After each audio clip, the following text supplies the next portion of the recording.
안녕하세요. 사연에 빠지다의 DJ 민영입니다. 오늘도 두 가지 사연 준비되어 있으니 재미있게 들어주시고요. 구독과 좋아요 버튼도 꼭 눌러주세요.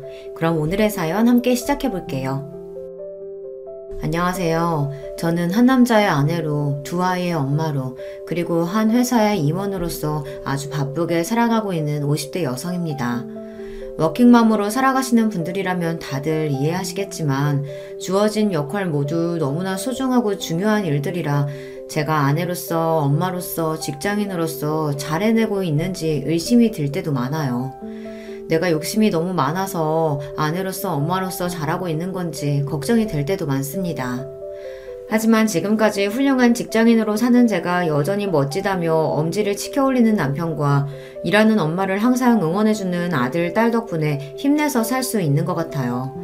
이렇듯 제 가족들은 직장인으로서의 제 가치를 인정해주며 서로를 보듬어주는 소중한 존재이지만 이런 저를 깎아내리지 못해 안달인 사람들도 있었습니다. 바로 제 동서되는 사람들이에요. 사람의 진정한 가치를 평가하지는 못할 망정 항상 눈에 보이는 성과에 집착하고 사람을 조건으로 따지는 동서들을 그래도 너른 마음으로 이해해보려고 했지만 그것도 그럴 가치가 있는 사람한테나 통하는 일이더라고요. 그래도 제가 성격이 무던한 편이라 그러려니 늘 넘어가고는 했는데 정작 저보다 제 남편이 저를 깔아뭉개지 못해 안달인 동서들에게 아주 화가 많이 났던 모양이에요. 내 마누라 발끝에도 못 미치는 인간들이 감히 누구 앞에서 내 아내를 무시해? 내 도움 없었으면 사람 사는 꼴도 못 갖추고 살았을 것들이. 아주버님, 저희가 잘못했어요. 그냥 저희는 아주버님 조건에 비해서 형님 조건이 떨어지니까 안타까운 마음에. 이게 아직도 정신을 못 차리고? 고정하세요, 아주버님. 저희가 정말 잘못했어요. 저희 남편이 부처님 가운데 토박이라고 불리는 사람이거든요. 평소에는 늘 허허 웃는 낯이라 좀 얕잡아 보는 어리석은 사람들도 많은 편인데 저들 역시 제 남편을 그렇게만 봤겠죠. 하늘 무서운 줄 모르고 저 깔보다가 저보다 더 저를 아끼는 저희 남편에게 호되게 세상 매운맛을 본 동서들이었죠. 대체 어떻게 된 이야기인지 궁금하신가요? 지금부터 그 자세한 이야기를 들려드리도록 할게요. 저희 남편은 삼형제 중 장남으로 태어났습니다. 형제 모두 머리가 좋은 편이라서 좋은 학교 나와 좋은 대학에 들어갔고요. 그 중에서도 제 남편이 공부 머리가 제일 좋았어요. 셋 중에서도 군계 일학이었죠. 대학도 가장 좋은 곳을 나왔고요. 저 역시 남편과 마찬가지로 저희 친정에서 가장 공부를 잘하는 자식이었습니다. 아무래도 대학 동기로 만나 남편과 유난히 마음이 잘 맞았던 것도 첫째로 태어나 집안 기대를 한껏 받으며 자랐다는 공통점이 있었기에 가능했던 것 아닐까 싶습니다. 저에게는 도련님이 되는 둘째 시숙과 셋째 시숙 역시 캠퍼스 커플로 만나 결혼까지 이르게 된 경우였어요. 아무래도 다들 비슷한 사람끼리 만나기 마련이니 그게 자연스럽기는 하죠. 하지만 맞이인 저희가 가장 먼저 결혼한 건 아니었습니다. 남편도 마찬가지지만 제가 일에 욕심이 좀 많은 편이거든요. 대학 졸업하고는 대학원에 진학한다고 박사학위까지 마친 후에는 제 커리어 쌓느라 바빠서 결혼은 차일피일 미뤄지고 있었습니다. 당시 제 나이를 고려하면 슬슬 혼기가 넘어가고 있었어요. 처음에는 공부 욕심 많은 큰딸 뜻에 군말 없이 따라주시던 저희 친정 부모님조차 이제는 일 좀 그만하고 시집 갔으면 하고 내심 바라셨습니다. 하지만 그런 저를 항상 지지해주고 같은 사회인으로서 존중해준 것이 바로 남편이었어요. 나 당신 일 욕심 많은 거 좋아. 처음부터 모르고 연애 시작했던 것도 아니고 당신같이 능력 있는 사람이 시집 간다고 그 좋은 머리에 집안에만 틀어박히는 게 오히려 사회적인 낭비야. 난 언제고 기다릴 수 있으니까 걱정하지 말고 당신 하고 싶은 거 다 해. 저도 저지만 그 사람도 장남인데 잘난 장남이 여자친구 기다려준다고 홍기가 넘어가도록 장가갈 생각을 하지 않으니 시부모님 속이 어지간히 타실 거였어요. 그럼에도 불구하고 저한테까지 아쉬운 소리 들리지 않도록 남편이 참 신경을 많이 썼습니다.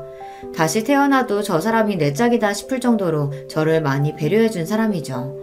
사정이 이렇다 보니 남편 동생들이 형님을 앞지르고 먼저 결혼을 하게 된 거죠.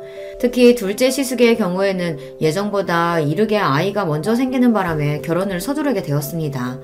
한 해 후배와 교제 중이던 둘째 시숙은 이제 막 취업을 해서 모아둔 돈도 변변치 않은 상황이었어요. 둘째 동서가 둘째 시숙이 군대 가는 동안 대기업에 취직을 하긴 했지만 이제 연차 얼마 되지도 않은 직원이 덜컥 임신까지 해서 자리를 비우게 되었으니 동서도 여간 회사 눈치가 보이는 게 아니었을 거예요. 둘 다 아직 사회에서 제대로 자리를 잡지 못한 상황이었지만 점점 배는 불러가고 있으니 결혼을 미룰 수 있는 상황도 아니었죠. 그렇게 둘은 결혼할 여건도 제대로 갖추지 못한 상황에서 서둘리 결혼을 하게 되었습니다. 셋째 시숙 사정도 그리 다르지는 않았습니다. 그래도 결혼 당시에 셋째 동서가 대기업 취직 후 돈을 좀 모으긴 했으나 문제는 셋째 시숙이었어요. 무슨 팔자에도 없는 사업병에 걸렸는지 대학 졸업하고 바로 취직할 생각은 하지 않고 동기들과 스타트업 기업을 연다 어쩐다 시간만 죽이다 벌써 몇 년을 허송세월했거든요. 자기가 머리 좋다고 믿는 사람들이 저지르기 쉬운 실수가 본인이 선택한 게 잘못되었다는 걸 깨닫는데 시간이 오래 걸린다는 거예요. 좀처럼 자신의 실수를 인정하지 못하고 그 좋은 머리로 고생을 하는 경우를 저희 학교 선후배 중에서도 자주 봤어요. 사람이 학벌만 좋다고 꼭 성공하는 건 아니라는 걸 저희 주변에서 흔하게 볼 수 있었습니다. 셋째 시숙이 딱 그런 경우였죠. 형제 모두 잘난 머리로 어릴 적부터 공부 잘한다고 칭찬만 받아왔으니 자아가 비대해지기 쉬웠어요. 세상에 잘난 사람이 얼마나 많은데 그걸 늦게 깨달을수록 본인 고생만 커지는 법이죠. 결국 뒤늦게 취업 전선에 뛰어들었지만 그보다 더 어린 인재들이 널렸는데 아무리 학벌이 좋아도 신입으로 그 나이 직원을 선호하지는 않으니까요. 결국 본인 욕심보다 훨씬 못한 직장에 다니게 된 셋째 시숙이었습니다. 아마 그나마 셋째 동서가 일찍 자리를 잡지 않았더라면 둘은 훨씬 고생을 했을 거예요. 그러다 보니 각자 좋은 조건의 여성들과 결혼을 했으면서도 두 시숙들 결혼 초에는 꽤나 고생을 했다고 들었습니다. 형님이 워낙 자리를 잘 잡았으니 선뜻 먼저 도와주지 않았더라면 고생이 더 커졌겠죠.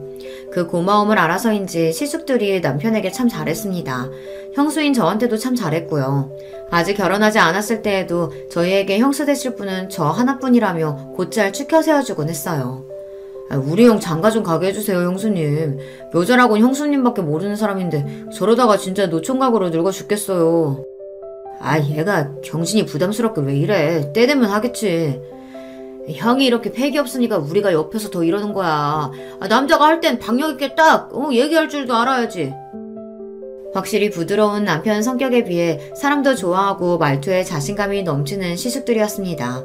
워낙 오래 본 사이라 예비 시댁 식구가 될 사람들이라는 부담감보다는 저도 그들을 편히 대했어요. 그래서 결혼해서도 시댁 식구들과는 잡음 없이 잘 지낼 수 있을 줄만 알았습니다. 연애를 제법 오래 했기 때문에 이미 양가 부모님들과는 모두들 안면이 있었고 큰아들 늦은 결혼의 원흉이긴 했으나 남편이 워낙 제게 유별나게 굴었기 때문에 저 아니면 결코 결혼하지 않을 거라는 것도 알고 계셨거든요. 이러나 저러나 남편의 유한 성격은 시부모님 유전이었기에 이런 부족한 며느리도 사랑으로 감싸주셨죠. 저희 친정에서 제 남편에 대한 대접은 거의 국빈 대접이라고 해도 과언이 아니었습니다. 아무리 잘난 딸내미라고 하더라도 남편 조건 역시 그에 묻지 않았고 지금이야 여자들도 자기 목소리 내며 어깨 펴고 사는 시절이라고 하지만 저 시집갈 때만 하더라도 여자가 너무 조건 좋은 것도 결혼 상대로 그리 반기는 분위기는 아니었거든요. 결혼하면서 일 정리하는 여자들이 대부분이었고요. 그런데 일 욕심 많은 저를 다 이해해주고 거의 연애 10년을 기다려주는 남자는 정말 흔치 않았습니다. 저희 부모님 입장에서 제 남편은 귀인이나 다름없었어요. 우리 허서방이 우리한테는 은인이다 은인이야. 아니었으면 우리 경진이 저 고집스러운 성격에 어디 시집이나 가려고 들었겠어? 허서방이나 되니까 우리 딸내미 감당되는 거지. 암만 우리 사이가 최고지. 우리 딸이랑 천생연분도 이런 천생연분이 없어. 민망하게 또 그러신다. 제가 경진이 만나 복이 많죠. 저희 친정부모님도 남편도 서로에게 참 잘했습니다. 제 친정 자매들 역시 남편을 참 잘 따랐어요. 똑똑한데 잘난 남편답지 않게 잘난 척 할 줄도 모르고 그저 서글서글한 사람이었으니 동생들이 잘 엉겼죠. 남편이 아들 부잣집 맞이였다면 저는 딸 부잣집 맞이였어요.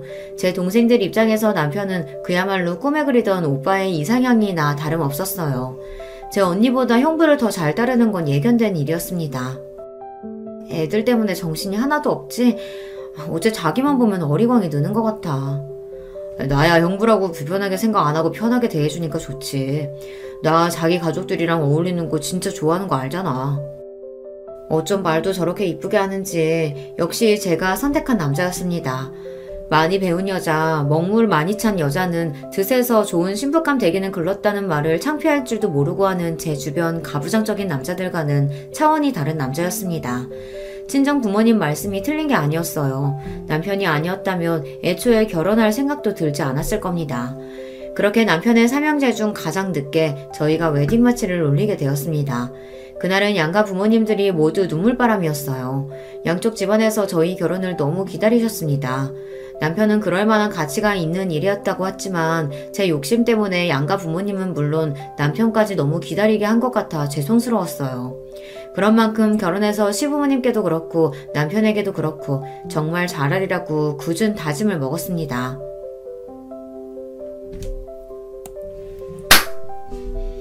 그런 만큼 결혼해서 시부모님께도 그렇고 남편에게도 그렇고 정말 잘하리라고 굳은 마음을 먹었습니다. 연애할 때도 저한테 참 잘하는 사람이었지만 같이 사니까 남편은 정말 자상하고 가정적인 남자였어요. 저 결혼하고 나서 제 손으로 아침 차려본 일이 손에 꼽힐 정도예요. 제가 워낙 아침잠이 많은 편이거든요.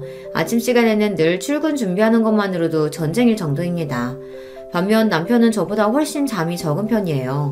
아침에는 항상 저보다 먼저 일어나고요. 신혼초에는 저 깰 때쯤 이미 자기 출근 준비를 다 마치고 같이 먹을 아침까지 차려놓는 남편한테 민망한 일이 한두 번이 아니었습니다. 그렇게 머쓱해하는 저를 보며 남편이 대수롭지 않게 말했습니다. 저녁 준비는 거의 당신이 다 하잖아. 그럼 내가 아침 준비할 수도 있는 거지. 둘 다 출근하느라 바쁜 거 똑같은데 당신만 요리하라는 법 있어? 그렇게 지금까지 남편이 차려주는 따순밥 먹으며 출근을 하고 있습니다. 신혼 때와 한결같은 모습에 제가 남편 하나는 참 잘 골랐다 싶어요.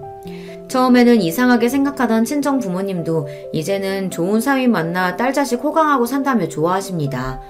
우리네 부모님들 보기에 요리야 결혼한 여자가 전담하는 일이니 처음에는 남편이 저 먹을 걸 챙기는 걸 보고 저희 친정 부모님이 더 안절부절 못하시더라고요. 하지만 저한테 똑같이 설명하는 남편 말에 결국 저희 친정 부모님도 고개를 끄덕이셨습니다. 허서방 하는 말 듣고 보니 그것도 참 일리가 있다. 그래, 일은 똑같이 나가는데 부엌 일은 우리 애만 하는 것도 말이 안 되지.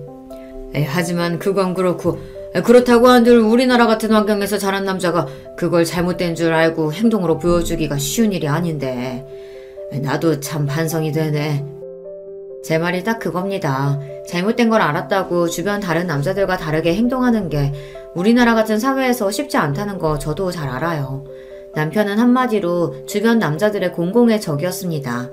자기들처럼 살면 편히 살 수 있는데 남편 하는 걸 보면 여자들이 한마디씩 할 테니 남자들 입장에서는 저희 남편이 곱게 보이지 않았겠죠. 그럴수록 저한테는 더더욱 예쁘고 귀한 남편이었지만 말입니다. 그런 저희 남편을 보며 자라서 그런지 시숙들도 퍽 가정적인 남자들이었습니다. 비록 형님 수준에 미치지는 못했지만 말입니다. 셋 다 술도 잘 안 하고 담배도 안 하고 칼퇴근하면 다른 데 안 가고 곧장 집으로 향하는 아내 바라기였어요. 시숙들은 벌써 저희보다 먼저 결혼해서 다들 시조카드를 두고 있었습니다. 다복하게 사는 시숙 가족들을 보니 저도 아이 생각이 절로 날 지경이었어요. 이렇게 다른 시대 가족들과는 돈독하게 지내면서도 아직 손 아래 동서들인 둘째와 셋째 동서와는 좀처럼 가까워지지 못하고 있었습니다. 둘 다 저희 남편하고는 참 잘 지냈거든요. 저희 남편이 철마다 아이들 선물이라며 재수씨들 선물까지 잘 챙기기도 했고 가끔 만나서도 아이들도 참 잘 봐줬으니 동서들 입장에서야 더할 나위 없는 아주버니였겠죠. 결혼하고 나서는 온통 저한테 맞춰 사는 남편이었으니 이전보다 자주 볼 일이 적어져 좀 서운한 것 같기도 했습니다. 그럴수록 제가 더 잘해야지 싶었어요. 남편이 저한테 잘하니까 저도 남편 가족들과 얼른 친하게 지내고 잘하고 싶었어요. 그래서 제가 먼저 동서들과 술자리도 제안했습니다. 진짜 아주버님 같은 남자 없어요. 요새 누가 10년이 넘도록 여자 기다려서 결혼하겠어요? 아주버님 조건이 나쁜 것도 아니고 그동안 어머님 아버님 통해서 선자리도 적지 않게 들어왔었는데 그걸 다 거절하시고 왜 아니겠어. 사실 나는 형님이랑 아주버님이 결혼까지 가게 될 줄은 몰랐어. 아주버님 나이는 점점 차는데 결혼 소식은 없고 그만하면 할 만큼 했으니까 다른 사람 찾아가실 줄 알았지. 정말 우리 아주버님만한 순애보가 없다고. 처음엔 별로 친하지도 않은 손윗동서의 술자리 제안에 대면대면 하던 동서들도 술이 한 잔 두 잔 들어가더니 본심이 나오기 시작했습니다. 뭐 그 정도야 들어줄만 했습니다. 저희 결혼에 대해 주변에서 가타부타 말이 많은 건 사실이었으니까요. 대부분이 저를 기다리다 못해 제 남편이 저를 버리고 딴 여자로 갈아탈 거다, 뭐 그런 내용이었죠. 사정 모르는 남들이야 남의 이야기 그저 심심풀이로 쉽게들 이야기하곤 하잖아요. 제가 성격이 무딘 데가 있어서 그런지 그런 말에 크게 흔들리는 편은 아니에요. 동서들이 하는 말에도 별말 없이 고개만 주걱거리는 저를 보자 되려 그 둘이 머쓱해 보였습니다. 근데요 형님, 저 예전부터 궁금했었는데요. 형님은 그렇게 공부를 많이 하셔놓고 왜 그렇게 작은 회사에 들어가셨대요? 제가 당시에 다니던 회사 규모가 작기는 했어요. 대학원에서 박사학위까지 따면서 공부를 마친 후에는 학교 연구실에서 근무를 했었습니다. 그러다가 경력이 좀 쌓였더니 주변에서 저를 좋게 봐주신 모양인지 제법 제 평판이 괜찮게 소문이 났더라고요. 해외 학술지에 연구 논문이 실리면서부터 일명식도 없던 곳에서 스카우트 제의가 들어오기도 했어요. 최종적으로 제가 자리를 옮긴 곳은 같은 학교 선배이자 연구실 선배이기도 한 지금의 회사 대표님이 갓 설립한 신생기업이었습니다. 처음 시작할 때 직원이 10명이 채 되지 않았으니 중소기업 치고도 규모가 작은 편이었죠. 셋째 동서가 의문을 가질만도 하다고 생각했습니다. 지금 회사 대표님이 내가 평소에 존경하던 선배님이시거든. 같이 일하면서 배울 점도 많았고 학교에서 인정도 받고 계시고 지금은 작아도 앞으로 성장 가능성이 높다고 생각해서 자리 옮기게 됐어. 아무리 그래도 이제 막 시작한 작은 회사인데 좀 위험하지 않아요? 전에 연구원 다니셨다면서요. 남 보기에도 그쪽이 훨씬 낫잖아요. 저는 저 나름대로 제 미래가 걸린 일이니 신중하게 생각해서 결정한 일이거든요. 그리고 실제로 아직 규모가 크지 않았음에도 불구하고 각종 정부 사업도 따내고 해외에서도 슬슬 입질이 올 정도로 작지만 내실 있는 회사였습니다. 같은 업계에서도 떠오르는 우수 기업으로 평가를 받고 있었고요. 하지만 그거야 아직 업계 내부 사람인 저희끼리 이야기고 아무래도 일반 대중들이 보기에는 회사 규모도 크고 이름도 유명한 대기업이 훨씬 좋아 보이겠죠. 두 사람 모두 대기업에 다니고 있으니 아무래도 대기업 사원으로서의 자부심도 있을 테고요. 요즘도 그렇지만 당시에도 대기업 들어가기가 쉽지 않았어요. 열심히 공부해서 어렵게 들어간 회사일 테니 애사심이 넘칠 수도 있죠. 물론 유명한 회사 다니는 것도 좋지. 그런 직장 다니는 사람들도 대단하다고 생각하고 나도 내 나름대로 내 장래를 생각해서 결정한 거라 아직까지는 별로 후회된다는 생각은 안 드네. 그냥 이렇게 두루뭉술 말했어요. 괜히 대기업 다니는 동서들 심기 거스르고 싶지도 않았고 아무래도 저희 회사가 전문 분야를 다루고 있다 보니 그걸 일일이 설명하는 것도 술자리 화제로는 어울리지 않는 것 같아서요. 그리고 그 얘기는 어영부영 마무리가 되었습니다. 그거 말고도 화제거리야 많으니까요. 형님, 아이 계획은 있으세요? 아주버님이나 형님이나 이제 나이가 적지 않으신데 이제 더 미루면 안 되지 않겠어요? 그래야지. 생기면 생기는 대로 낳을 생각이야. 생기는 대로 낳는다뇨. 형님 이제 그러실 나이 아니에요. 일 그만두고 임신 준비만 해도 늦는다고요.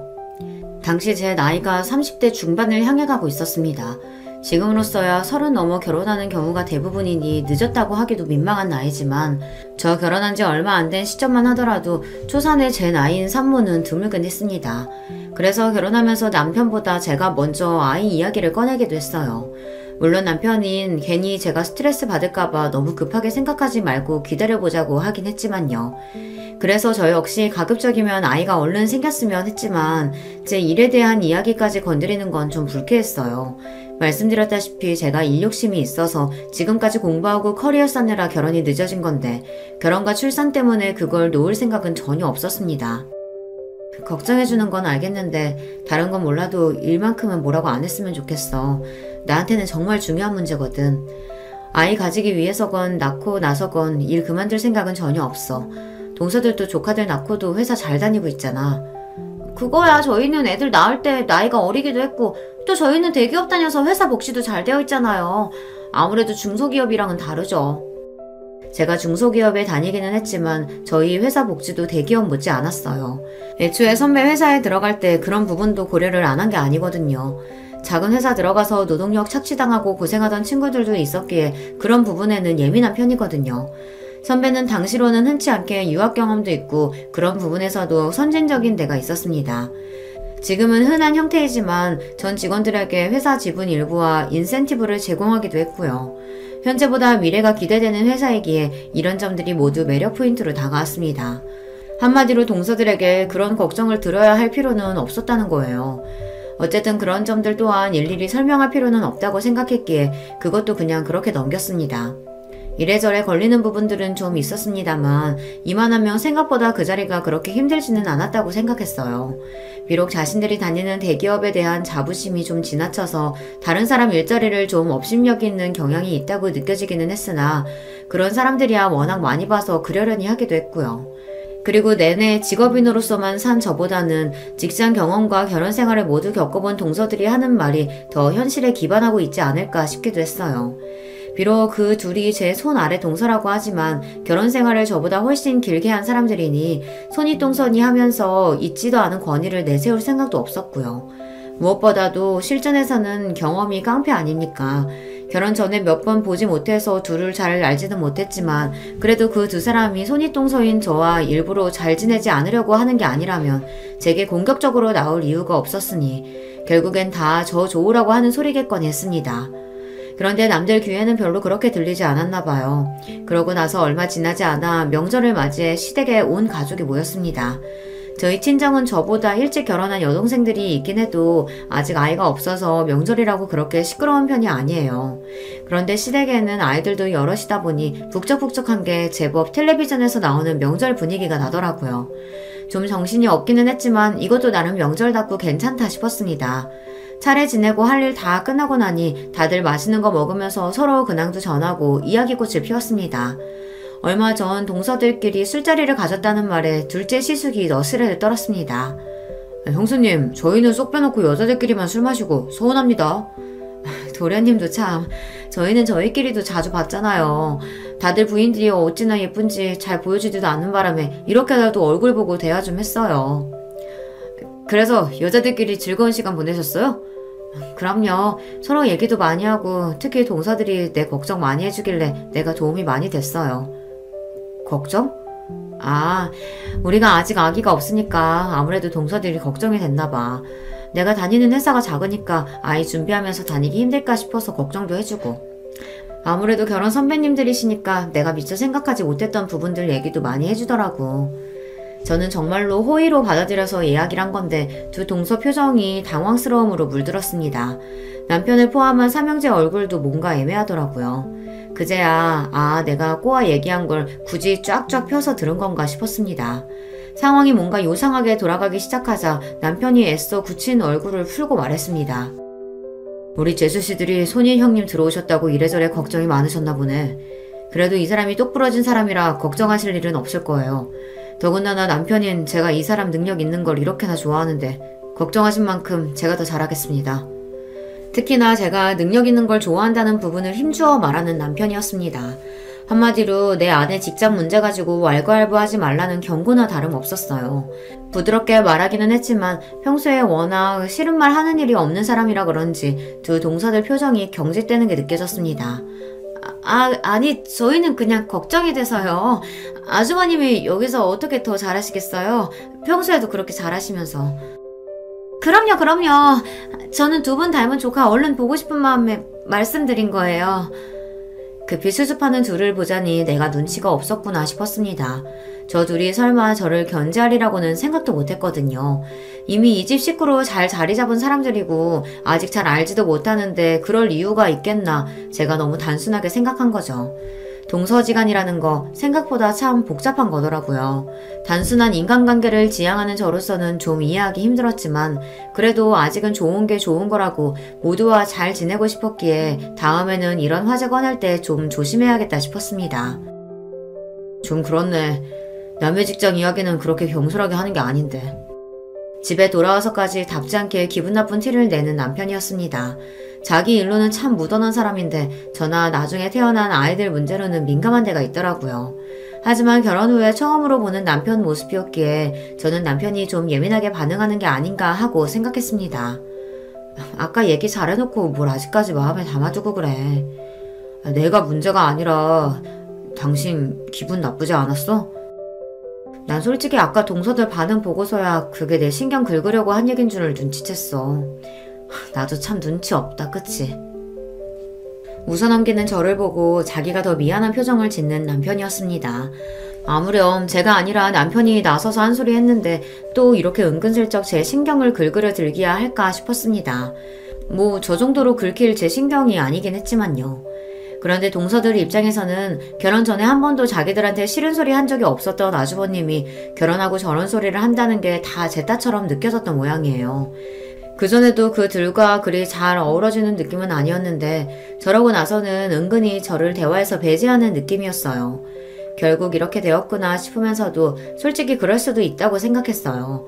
사람이 자기가 하는 일이 옳고 그르고를 떠나서 감정 상할 일을 겪었으면 아무래도 상대방에게 좋은 마음 먹기가 쉽지 않기는 하죠. 의도한 바는 아니었으나 어쨌든 시댁 모임 중에 분위기가 흐려진 것도 사실이었으니 할 수 없다 싶었습니다.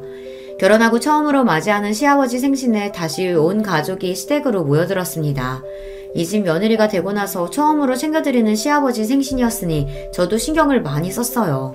마침 연구 성과로 인센티브를 받은 직후라 주머니 사정도 넉넉했습니다.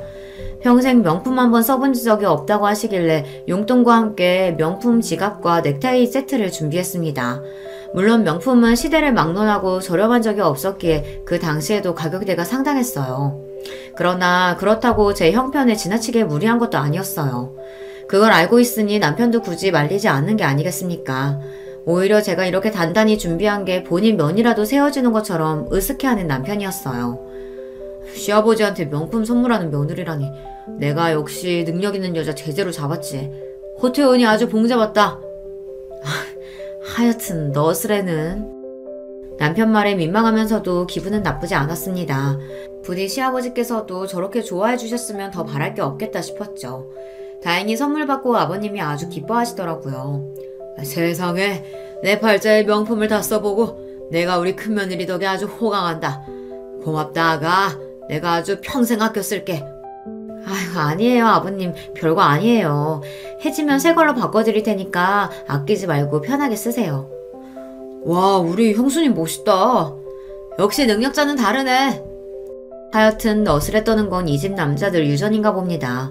어머님까지 그 광경을 보며 만면에 미소를 띄우셨습니다. 이 분위기에 좀처럼 섞이지 못한 건 동서들 두 사람뿐이었어요. 우리 형님 시집 오셔서 처음 맞는 시아버지 생신이라고 무리하셨네. 당분간 좀 힘드시겠어요? 그러게 작은 회사에서 월급도 얼마 안 나올 텐데.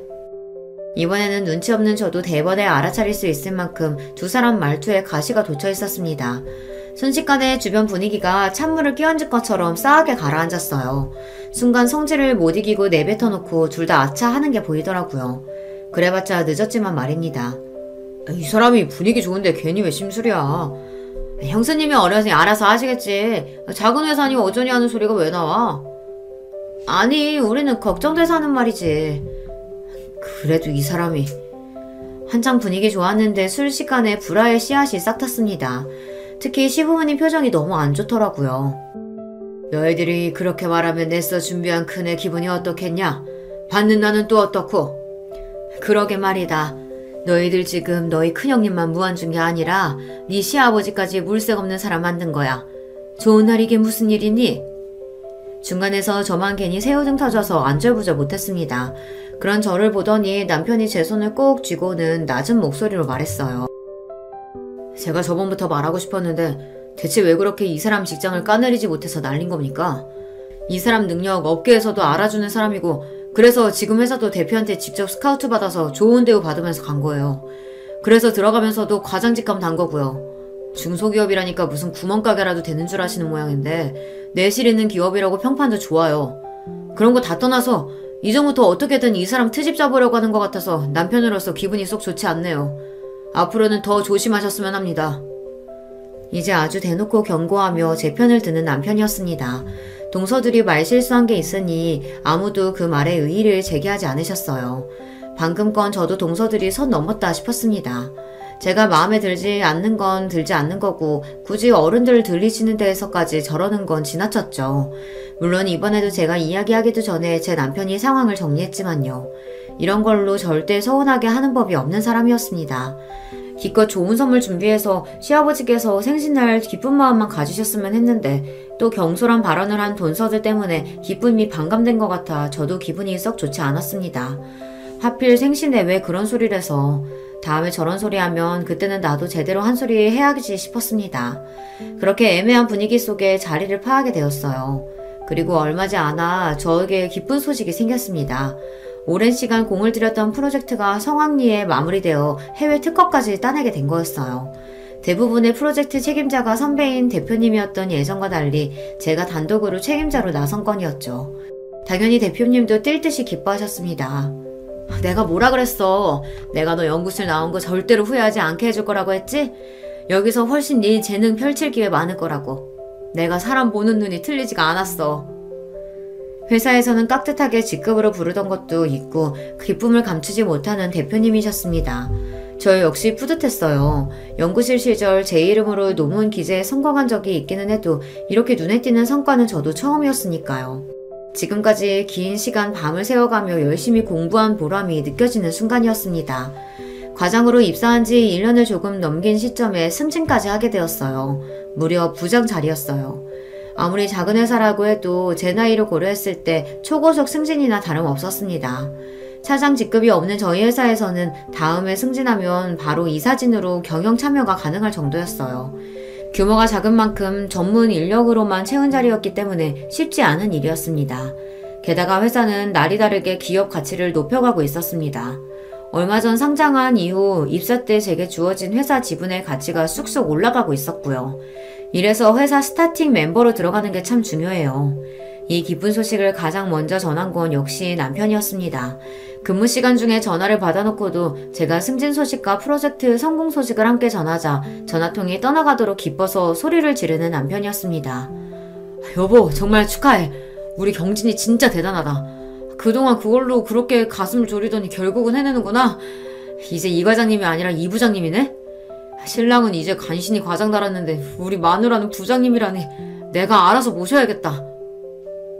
이렇게 아니라 오늘은 축하 파티를 제대로 열어주겠다는 남편을 겨우 진정시켜 전화를 끊었습니다. 기쁜 일이 생겼을 때 나보다 더 기뻐해주는 사람이 있다는 게 참 좋더라고요. 역시 이 사람과 결혼하길 잘했다는 생각에 뿌듯했습니다.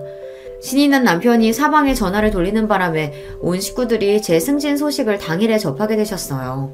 친정이고 시댁이고 할 거 없이 말입니다. 친정 부모님과 시부모님들이 다들 고생했다며 내일처럼 기뻐해 주셔서 몸둘 바를 모르겠으면서도 기분이 좋았어요. 이제는 내 새끼 잘했다며 칭찬해 주시는 분들이 2분 더 늘어나셨으니까요. 시숙들 역시 축하 전화를 걸어왔습니다. 우리 형수님 진짜 대단하다. 나는 부장님은 배불뚝이 중년 아저씨나 돼야 되는 건 줄 알았는데 우리 형수님은 벌써 관리직급이네요. 나 아는 중에 가장 출세한 사람이 형수님인 거 알아요? 우리 파티해야죠, 파티. 이런 경사에. 파티는 무슨. 축하해 주신 것만으로도 감사해요. 한사코 거절하는 저에게 파티를 해준다고 난리가 난 둘째 시숙이었습니다. 저를 축하하려고 하는 것 또한 진심이었겠지만 얼마 전 시아버지 생신날 서로 감정 상한 일이 있었으니 제 승진 축하 겸 동서들과 감정을 풀 자리를 만들려고 한 거겠죠. 저 역시 앞으로 계속 볼 사람들이라면 얼른 감정을 풀고 잘 지내고 싶었기에 평소와 달리 화끈하게 말했습니다. 에이, 기분이다. 내가 승진턱 낼게요. 우리 다 같이 한번 뭉쳐요. 와, 화끈하다. 그렇게 세 부부끼리 회프를 푸는 자리가 마련되었어요. 이래저래 감정이 까슬해질 일이 많았던 터라 이참에 다들 풀었으면 싶어서 일부러 제가 정말 기분 낼 때나 가는 고급 라운지바에 예약을 잡았습니다. 당시에는 아직 그런 문화가 활성화되지 않아 저랑 남편을 제외하고 그런 고급스러운 곳은 처음 경험하는 거였어요. 와, 형수님 오늘 단단히 준비하셨네. 형수님 덕분에 이런 데도 다 와보고 진짜 호강하네요. 아직 꽁한 기분으로 나와 떨떠름하게 서있던 동서들도 모임 장소를 보더니 눈이 휘둥그레졌습니다. 대기업 접대 자리로도 이용되는 곳인데 아무래도 동서들은 아직 평사원이다 보니 이런 곳에 와볼 일은 없었겠죠. 이왕이면 이런 걸로라도 점수를 좀 땄으면 싶었어요. 와, 이양주 진짜 비싼 건데 병째로 마셔도 괜찮아요? 저 오늘 좋은 날이잖아요. 오늘은 마시고 싶은 거 다 마셔도 상관없으니까 가격 보지 말고 원 없이 드세요. 분위기도 더할 나위 없이 좋았어요. 저나 남편이야 그날 기분이 최고였고 쭈뼛하던 동서들도 좋은 술 한 모금씩 넘기고 나니 표정이 좀 풀어졌더라고요. 남편은 이번 프로젝트 때문에 제가 얼마나 고생을 했는지, 승진한 마누라가 얼마나 대단한지 팔불질처럼 자랑을 늘어놓느라 잔뜩 신이 나 있었습니다. 그렇게 다들 화기애애하게 이야기를 주고받는 동안 동서들 술 마시는 속도가 점점 빨라지고 있었어요. 처음에는 오늘 술이 좀 받는가 보다 하다가 나중에는 저대로 놔둬도 괜찮나 걱정이 되더라고요. 그래서 동서에게 걱정스러운 마음에 한마디 건넸습니다. 동서, 괜찮아? 물도 좀 마셔가면서 천천히 마셔. 왜요? 막상 비싼 술 사려니까 아까워요? 가시돋친 둘째 동서 말투에 순간 주변이 조용해졌습니다. 아, 또 시작이구나 싶었죠. 어째 오늘은 좀 조용히 넘어가나 싶었는데 이 정도로 동서들 심술을 달래기에는 역부족이었나 봅니다. 그래도 어지간하면 잘 넘기려고 다시 부드럽게 말했습니다. 아깝긴 축하해줘서 고마워서 한턱 내는 건데. 중소기업 부장이 뭐 그렇게 대단한 자리라고 내가 축하식이나 해요? 저 사람이 하도 닥달하길래 어쩔 수 없이 나온 거예요. 어떻게든 분위기를 풀어보려던 제 노력은 숲으로 돌아갔습니다. 그쯤 되니 저도 그냥 될 대로 되라 싶더라고요. 언제까지 제가 동서 기분을 맞춰주겠습니까? 동서, 축하해줄 생각 없으면 그냥 거절하지 그랬어. 꼭 그렇게 꼬아서 말해야겠어? 이제 본심 나오시나 보네. 왜요? 저희가 축하 안 한다니까 안 입고 오세요? 아니 근데 대기업 다는 저희 입장에서야 중소기업 부장 별거 아닌 건 당연한 거 아니에요? 당신 진짜 미쳤어? 아, 내가 틀린 소리 했어? 왜 소리를 질러? 나만 해도 어떻게든 계약 하나 따내겠다고 들러붙는 중소기업 부장들이 한둘인 줄 알아. 누가 들으면 아주 대기업 회장님이라도 되신 줄 알겠어. 유세도 이런 유세가 없네. 이 사람이 어떻게 이렇게 못난 소리만 골라서 하냐? 아, 당장 형수님한테 사과드리지 못해? 못해, 안 해. 내가 뭐가 아쉬워서 중소기업 직원한테 사과씩이나 해야 돼? 아주 가관이었습니다. 더는 못 봐주겠기에 한 소리 하려던 차에 남편이 먼저 선수를 쳤습니다. 다들 입 닥치지 못해? 남편 입에서 처음 듣는 욕설에 다들 그 자리에 얼어붙어 버렸습니다. 욕을 듣는 당사자인 동서들도 그렇지만 저도 정말 놀랐어요. 남편이 그렇게까지 화내는 모습은 그때 처음 보았습니다. 내가 내 마누라 자랑스러워서 부르는 자리에 유세? 이 사람은 평생 자기 자랑이라고는 할 줄 모르는 사람이야. 꼴랑 대기업 다닌다는 이유로 세상 제일 잘난 줄 착각하고 사는 니들하고 같을 줄 알아? 우리 와이프야말로 이런 식으로 엮이지 않았으면 니들 같은 인간들하고는 어울릴 일이 없는 사람이라고, 알아? 당장이라도 잡아먹을 듯한 기세로 고함을 치는 남편 모습에 두 사람이 벌벌 떨기 시작했습니다. 중소기업 부장이니 대단할 것도 없다고? 무식한 소리하고 자빠졌네. 이 사람 회사 가치는 지금 시가총액 100억이 넘어. 니들은 신문도 안 보냐? 이 사람이 성공시킨 프로젝트로 정부 계약에 해외 특허까지 따냈다고. 그런 인재들 사이에서 부장까지 올라갔단 거야, 이 사람이. 이 사람이 니들처럼 일반 직원인 줄 알아? 이 사람 회사 지분까지 가진 사람이야. 회사 주주라고. 이 대기업에 붙어서 월급이나 타먹을 줄 아는 것들아. 100억이니 정부 계약이니 해외 특허니 회사 지분 이야기까지 나오자 동서들 얼굴이 새파랗게 질리기 시작했습니다. 만만하게 생각했던 작은 중소기업이 자기들 생각과는 달리 보통이 아니라는 걸 이제야 간신히 깨닫게 된 거죠. 물론 제가 그런 사람이든 아니든 간에 사람 제 밑으로 보고 깔보는 건 잘못한 일이죠. 그래도 자기들 보기에도 대단하다는 생각이 들었는지 순간 쳐다보는 제 눈빛에 주춤 눈치를 보는 꼴이 어이가 없으면서도 좀 고소하더라고요. 저는 이만하면 됐다 싶었는데 남편은 아직도 분이 풀리지 않는지 씩씩 숨이 거칠었습니다. 내가 니들 결혼할 때 어떻게 했는데, 아직 자리도 제대로 못 잡은 니들 사람 사는 것처럼 살게 해주겠다고 내가 그렇게 도왔는데 감히 내 아내를 이런 식으로 대? 나한테는 아까운 사람이 이 사람을 감히, 겉으로 보이는 조건만 대충 보고 사람 갈시하는 니들 같은 모자란 인간들이 감히 당장 내가 빌려준 집값 빼서 가져와. 나 내 아내 무시하는 너 같은 인간들한테 내 돈 절대 못 줘. 남편이 두 동생들 결혼하면서 준비가 부족해 도움을 줬다는 건 미리 말해준 적이 있었어요. 아무래도 남편 벌이가 가장 좋기도 하니 여윳돈도 있었으니까요. 그걸 그래도 돈거래가 오갔으니 명목상 계약서를 쓰고 이자도 받지 않고 그 일부를 천천히 갖고 있었죠. 남 같으면 가당치도 않을 이야기였습니다. 하지만 이제 자기한테는 남보다도 못하니 당장에 그 돈을 갚으라는 이야기였죠. 그 돈이 한두 푼도 아니고 동서들은 물론이고 시숙들까지 얼굴에 피기가 싹 가셨습니다. 아주버님, 저희가 잘못했어요. 제가 진짜 몰라서 실수했어요. 형님, 제가 죄송해요. 다시는 형님 앞에서 건방 떨지 않을게요. 형님, 잘못했어요. 저는 형님이 그렇게 대단한 분인 줄도 모르고. 그렇게 콧대 높게 굴던 둘이 돈 내놓으라는 남편 말에 아주 납작 엎드려서 저렇게 쉽게 사과하는 꼴을 보고 있자니 한심스러웠습니다. 내가 대단한 사람이건 아니건 사람이 사람을 그렇게 대하는 건 아니야. 사과를 그런 식으로 하는 것도 아니고. 돈 문제는 나는 모르겠네. 이 사람 돈인데 내가 왈가왈부할 일도 아니고 알아서 해결들 봐요. 그러고는 아직도 분이 풀리지 않아 씩씩대는 남편을 데리고 나와버렸습니다. 그 와중에 술값 계산하라는 저를 보고 저것들 꼴을 보고도 비싼 양주 사 먹이고 싶냐며 남편이 난리치는 바람에 결국 그냥 나오고 말았습니다. 당신 진짜 그 돈 한꺼번에 다 받을 거야? 내가 내 돈 받겠다는데 왜? 내가 그간 못 받은 이자까지 싹 쳐서 받아낼 거야. 나 무시하는 건 참아도 당신 무시하는 건 절대 못 참아. 어디 감히 내 마누라를. 화가 나서 어쩔 줄 모르는 남편을 보고 있자니 웃으면 안 되는 줄 알면서도 웃음이 나왔습니다. 남편은 뭐가 좋냐며 타박을 하는데도 그렇더라고요.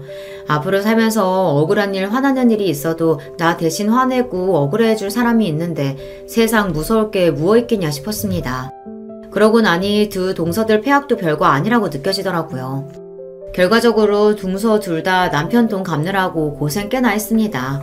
남편이 시숙들 도움 받아다가는 정말 당장 소송해서 받아낼 거라고 으름장을 놓는 바람에 대기업 다녀받은 피 같은 월급 내놓느라 둘 모두 속이 쓰렸을 거예요. 이건 남편과 시숙들 간의 모종의 거래가 있었습니다. 니들 같으면 마누라 그 꼴 당하는 걸 보고 가만히 있겠냐는 말에 시숙들도 할 말이 없었겠죠. 그래도 부부인이 뒤에서 몰래 도왔다는 걸 알고 있지만 그 정도는 농감아주기로 했습니다. 이 막장 드라마 같은 상황을 숨기지 않고 일러 바친 남편 덕에 동서들은 시부모님께도 단단히 야단을 맞았습니다. 내가 그동안 니들한테 너무 잘해준 모양이다. 어디 감히 손이 동서를 제 밑으로 보고 그따위 짓거리를 벌여. 감히 내 집에서. 남편이나 시부모님이나 그리 마음씨가 비단결 같은 분들이 화내니까 정말로 무섭더라고요. 그날로 그 둘에게 사근사근 부드러운 시부모님은 영영 사라졌습니다. 제대로 바닥을 보였으니 아무리 행동을 조심해도 시부모님 입장에서는 더는 믿업지 못한 모양이었어요. 그리고 십수년이 지났지만 그 둘은 여전히 저한테 쪽도 못 쓰고 잔뜩 기가 눌려 지내고 있습니다. 사실 제가 크게 뭘 한 건 없는데 주변에서 워낙 야단이었다 보니 둘 다 아주 된통 당하기는 했죠. 결국 이자까지 쳐서 그 돈을 다 받아낸 제 남편이 참 대단해요. 그 이후로 저는 결국 회사 이사진까지 올라가는 데 성공했습니다. 지금은 업계에서 저희 회사 이름만 들으면 모르는 사람이 없을 정도로 회사를 성장시켰습니다. 여전히 대기업에 비하면 직원 수는 적은 편입니다만 그래도 지금은 직원 수가 거의 200여 명에 육박할 정도로 규모가 커졌습니다. 제 연봉이나 회사 지분 가치를 따지면 여느 대기업 이사들에게도 뒤지지 않을 정도입니다. 동서 둘은 그리고 채 10년도 채우지 못하고 회사를 나오게 되었어요. 아무래도 평사원은 많고 관리직까지 승진하는 사람은 소수이다 보니 남자들도 40대에 들어서면 대기업에서 명예퇴직하는 경우가 많죠. 아이까지 있고 승진에 실패한 동서들이 끝까지 대기업에서 살아남기는 힘들었을 겁니다. 대기업 다니는 게 평생 가장 큰 자랑인 두 사람이었는데 결국 이 나이까지 왕성하게 사회활동하는 사람은 저뿐이네요. 회사 그만두고 둘 모두 급격히 기가 죽은 탓에 오히려 이제는 짠하게 느껴지기까지 합니다. 사람이 겉으로 보이는 다면만 보고 상대방을 평가하기 쉽다지만 그래도 예의라는 게 있는 건데 둘 다 처음에 저한테 너무했다 싶어요. 첫 단추를 그리 꿰지 않았더라면 꽤 괜찮은 사이가 될 수도 있었을 텐데 지금은 뭐 별로 아쉽지도 않네요. 여전히 하늘이 두 쪽 나도 제 편인 남편과 이제는 남편과 저를 쏙 닮은 소중한 아이들도 있는 판에 거기까지 신경 쓸 여력이 없기도 하고요. 회사 일 역시 바쁘지만 더없이 만족스러워서 저는 잘 지내고 있습니다. 지금은 한때 그런 일도 있었지 웃으면서 이야기할 수 있을 정도로 작은 해프닝으로 느껴지기도 해요. 다들 제 이야기 재미있게 잘 들어주셨는지 모르겠어요. 오늘 하루 여러분도 열심히 일하시고 하루의 마지막에는 소중한 사람들 품에 돌아가 따뜻한 시간 보내시길 바라며 이야기 마칠게요. 안녕하세요. 저는 30 중반 된 여성입니다. 요즘 참 시끄러운 일이 많죠? 그중 가장 이야기 많이들 하시는 것 중 하나가 바로 교사와 교권 문제잖아요. 저도 이와 관련하여 겪었던 일이 있어서 이번 기회에 털어놔보고 싶어 사연을 보내드립니다. 저는 20대 중반에 교사가 되었어요. 벌써 10년 전이네요. 교사 경쟁률이 떨어졌다고는 해도 임용고시는 여전히 어렵습니다. 사범대 나와서 임용고시를 볼 때 얼마나 긴장하고 열심히 노력했었는지 몰라요. 사실 좀 더 어른스러운 아이들을 상대로 대학 보내는 즐거움을 느끼고 싶다면 중고등학교 선생님이 되는 쪽이 좋습니다. 사실 중고등학생쯤 되면 뛰어난 아이들은 정말 뛰어나서 선생님에 대해 예의를 잘 갖추는 아이들도 많아요. 물론 요즘 교권이 추락해서 교실 학생들 전반적인 수준도 떨어지기는 했지만 얌전하고 좋은 학생들도 여전히 있어요. 그런 아이들의 존재가 지워지고 피해를 입는 일이 많아져서 안타깝기는 하지만요. 그런데 저는 애초에 대학에 들어갈 때부터 초등학교 선생님이 되겠다고 마음을 먹었던 이유가 아이들을 너무 좋아해서였어요. 아직 중학교도 들어가기 전 유치원을 나와서 학교에 막 입학하는 그 조그만 아이들이 얼마나 귀여웠는지 몰라요. 그건 지금도 마찬가지고요.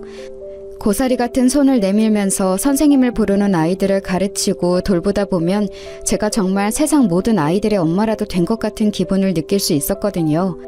최선을 다해서 임용고시를 치르고서 다행히도 운 좋게 처음 본 시험에 합격하여 사립초등학교에 들어가게 되었습니다. 사립초등학교는 연봉이 그래도 높은 편이에요. 서울에 있는 사립초등학교였는데 아이들 수준도 높고 꽤 신경 쓰는 집안의 부모님들도 많이 계셨죠. 신규 때는 그래도 운이 좋았는지 정말 좋은 학부모님들과 착한 아이들로 이루어진 반을 맡게 되어서 즐겁게 1년을 보낼 수 있었어요. 신규로 교사 일을 시작하면 얼마나 떨리고 의욕이 넘치는지 아마 교사분들은 아실 텐데요. 조그만 아이들의 1년이 제 손에 달렸다고 생각하면 없던 의욕도 생기는 게 바로 교사들이랍니다. 그래서 저 역시도 정말 의욕 넘치게 아이들을 최선을 다해 보살피고 가르치면서 1년을 보냈어요. 그래도 좋은 학부모님들과 인연을 맺으며 한 해를 보내고 나니 자신감이 생기더군요. 그 다음 해에도 그래서 조금 노하우가 생긴 상태로 조금 더 능숙하게 아이들을 가르칠 수 있었는데요.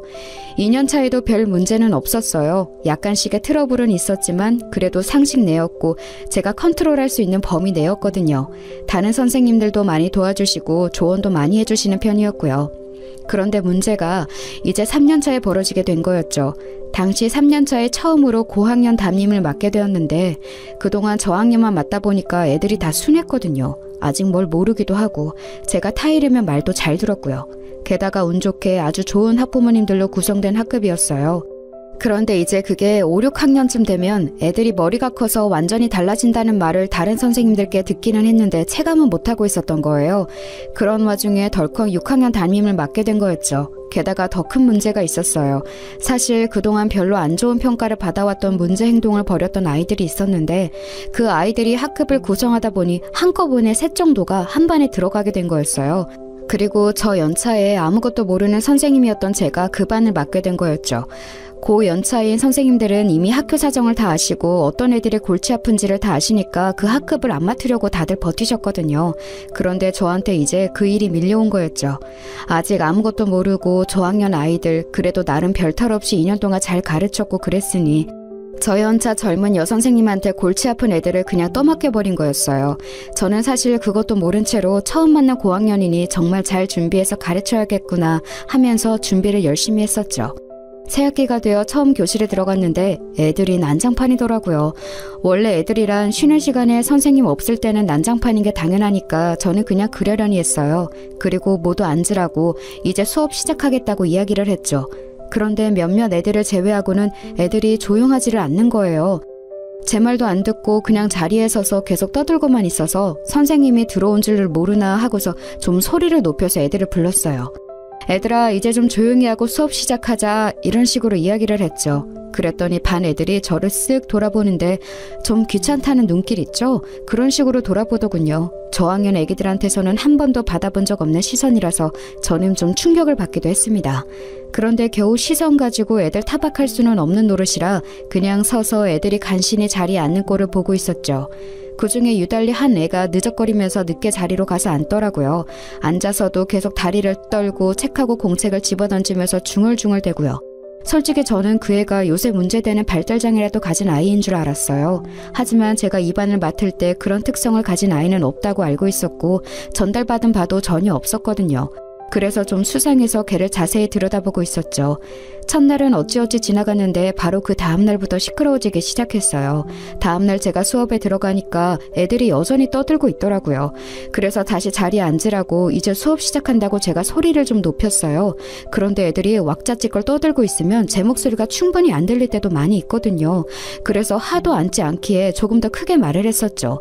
그날도 애들이 귀찮다는 듯한 얼굴을 하고서는 미적거리면서 자리에 가서 앉았어요. 그런데 몇몇은 아예 제가 왔다는 사실을 알고 제 얼굴을 보고서도 교실에 서서 계속 저희들끼리 장난을 치고 있더라고요. 심지어 그 와중에 한 애는 교실 바닥에 찍찍 침을 뱉어대고 있었어요. 저는 애들한테 다가가서 화가 나는 것을 참고서 조용히 지시했습니다. 자, 애들아, 이제 수업 시작할 텐데 자리에 가서 앉아야지. 싫은데요? 순간 저는 귀를 의심했습니다. 아무리 요즘 애들이 건방지다고는 해도 초등학생이 이런 식으로 선생님한테 말대답을 할 수 있다니 믿을 수가 없었어요. 아무리 고학년이라고는 해도 아직 중학교도 들어가지 않은 아이들이었는데 말이죠. 자리에 앉아야 해요. 그래야 친구들하고 같이 공부를 하지.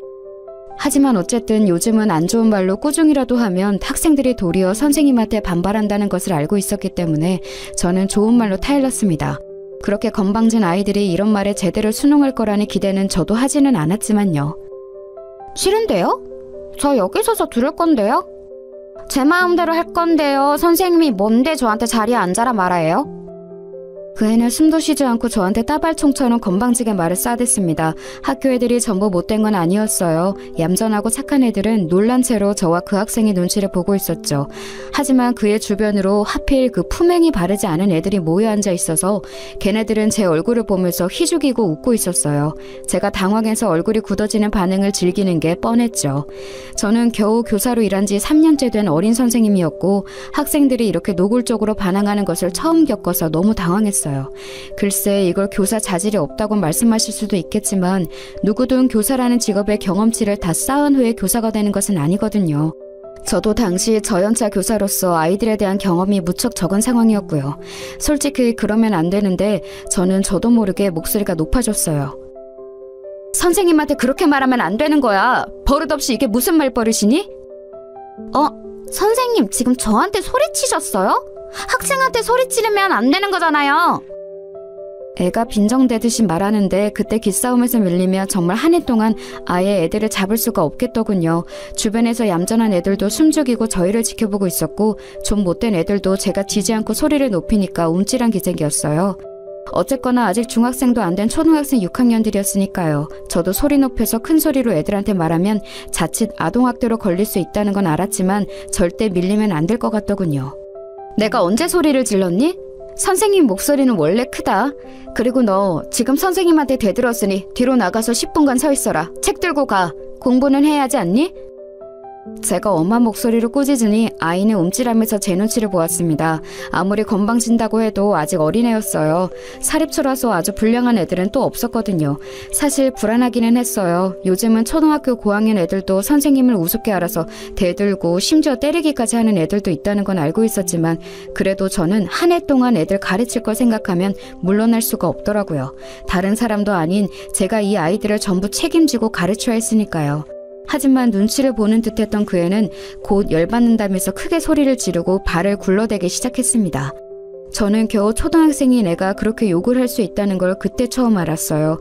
물론 요새 초등학생들이 정말 어른 못지않게 더러운 말도 하고 거칠 수 있다는 건 알았지만 눈앞에서 실제로 목격하는 건 완전히 다른 일이죠. 게다가 제가 가르치는 제 학급에 그런 애가 있다는 사실까지 알게 된 거였으니까요. 심지어 교실 바닥에 침까지 뱉더군요. 그런데 큰 소리가 나서인지 학기 초라 복도를 이리저리 다니며 학급들을 살피던 교감 선생님이 창문 너머로 나타나셨어요. 다른 학급 애들도 숨죽이고 전부 뚫어져라 쳐다보고 있지. 교감 선생님 얼굴도 보이지. 저는 물러나지 않고 단호한 태도지. 이러니까 그 건방진 학생도 더 반항하기가 애매한지 씩씩대면서 뒤로 나가더군요. 제가 책을 가지고 가라고 했지만 책을 도리어 책상 위에 집어던지고서 책상 다리를 걷어차면서 나갔어요. 저는 너무 속이 울렁거리고 심장이 뛰었지만 침착한 척 다시 교탁으로 돌아와서 앞에 섰죠. 그러고 나서 책을 펴라고 하자 애들이 슬금슬금 눈치를 보면서 책을 다들 폈어요. 지금 제가 저 건방진 애하고 기싸움에서 이긴 것이라 애들이 제 말을 듣기 시작한 것이 느껴질 정도였죠. 창문 밖에서는 교감 선생님이 한참이나 지켜보다가 고개를 설레설레 젓고서는 곧 사라지셨어요. 10분이 지난 뒤 쿵쾅대면서 자기 자리로 돌아간 그 애는 노골적으로 불만을 표시하면서 책상에 엎드려서 제 얼굴도 보지 않더군요. 뭐 괜찮았었어요. 학급 다른 친구들의 공부를 방해만 안 한다면요. 문제는 그런 애가 하나 있으면 학급의 면학 분위기가 애초에 다 흐려져 버린다는 거였죠. 순하고 모범적인 대다수의 학생들이 그렇게 마음대로 멋대로 행동하는 아이 두세 때문에 공부도 하지 못하고 선생님에게 제대로 된 지도도 받지 못한 채로 피해를 보는 경우가 많거든요. 그래서 저는 그 애를 비롯해서 아까 저한테 빈정대는 눈길을 한 3명한테는 절대 기싸움에서 밀리면 안 되겠다는 생각이 들었어요. 사실 선생으로서 학생하고 기싸움을, 심지어 초등학생하고 기싸움을 이겨야 한다는 생각을 하는 게 너무 한심하긴 했습니다만 그렇다고 해서 여기서 밀릴 수도 없는 일이었죠. 그렇게 그날 수업이 모두 끝나고 나서 애들 가고 난 후 제 뒷정리를 하고 있는데 교감 선생님이 저를 부르시더군요. 손 선생, 내가 아까 지켜봤지만 앞으로는 그렇게 하면 안 돼. 무슨 말인지 알죠? 네? 어떤 거요? 아까 애한테 소리친 거 말이야. 걔 부모님이 좀 그런 분이거든. 언제 어떤 것으로 물고 늘어져서 1년 내내 골치 아프게 할지 모르는 일이라서 그래. 하지만 그렇게 하지 않으면 걔가 학급 분위기를 다 망칠 텐데요. 1년 내내 다른 애들이 피해를 정말 많이 볼 거예요. 걔가 들어간 학급은 어쩔 수가 없어요. 여태까지 계속 그래왔으니까. 그냥 손 선생도 포기하고 걔는 하고 싶은 대로 하게 내버려두는 게 좋아. 교감 선생님은 걱정스러운 얼굴이셨어요. 하지만 동시에 저는 교감 선생님 표정에서 긁어 붓으로 만들지 말아라 라는 의미도 읽을 수 있었죠. 그냥 걔를 내버려두기만 하고 6학년이니 딱 1년만 참으면 졸업시켜서 잊어버릴 수 있다는 뜻이기도 했을 거예요. 학교 현장에서는 정말 어쩔 수 없는 애들을 전학시켜버리거나 해서 학교에서 일단 나가기만 하면 그래도 잊을 수 있었으니까요. 졸업이 딱 1년 남았으니 그 기간만 버티면 된다는 거였죠. 하지만 저는 그럴 수는 없었어요. 그 건방진 학생 자신도 사실 문제죠. 아무리 건방을 떤다고 해도 겨우 초등학교 6학년생이잖아요. 지금 버릇을 고치면 그래도 향후 인생을 살아갈 때 많은 도움이 될 텐데 시도도 안 해보고 항복한 채로 그냥 포기해버릴 수는 없었어요. 게다가 제가 아주 저연차 교사였고 나름대로 청운의 꿈을 꾸고 있던 때였기에 더 그랬죠. 게다가 그 애를 그냥 두면 학급의 얌전한 아이들도 완전히 흐려진 분위기 속에 처할 게 뻔했고 어떤 아이들은 그 버릇을 닮아서 더 나빠질 수도 있었어요. 일단 저는 교감 선생님한테는 그냥 고개를 끄덕이고서 나왔지만 그 다음 날도 또 그 다음 날도 그 애한테 져주지 않았어요. 그 건방진 애는 사사건건 저한테 맞서면서 저를 선생 취급도 하지 않으려고 들었죠. 어떤 때는 저한테 말대답을 하고 어떤 때는 대놓고 무시하면서 책도 펴지 않고 들은 척도 하지 않았었는데요. 그래도 저는 일단 교감 선생님이 하신 말씀도 있기 때문에 소리는 높이지 않았지만 일단 아이 앞에 앉아서 저를 쳐다보고 말을 들을 때까지 차분하게 계속해서 지시했어요. 그 때문에 다른 아이들이 제대로 공부를 배우지 못해서 피해를 입었지만 그래도 학기 초에 애를 잡아놓는 게 분명히 나을 거라고 생각되어서 별다른 도리가 없더라고요. 그런데 그러다가 제가 결국 목소리를 높이고 화를 내게 된 사건이 터졌죠. 그 애가 몰카를 찍으려고 덤빈 거였어요. 제가 치마를 입고 왔을 때 노골적으로 제 치마 밑으로 핸드폰을 넣어서 촬영하려고 들었거든요. 믿어지세요? 겨우 초등학교 6학년생이 그런 짓을 하더라고요. 제가 살짝 교실을 걸으면서 가르치고 있었거든요. 그런데 맨 앞줄에 앉은 그 녀석이 슬쩍 발을 내밀어서 제 쪽으로 뻗더라고요. 저는 그런가 보다 하고 그냥 애들을 보면서 시선을 위로하고 있었는데 다시 돌아서 앞쪽으로 가려다가 밑을 보게 된 거예요.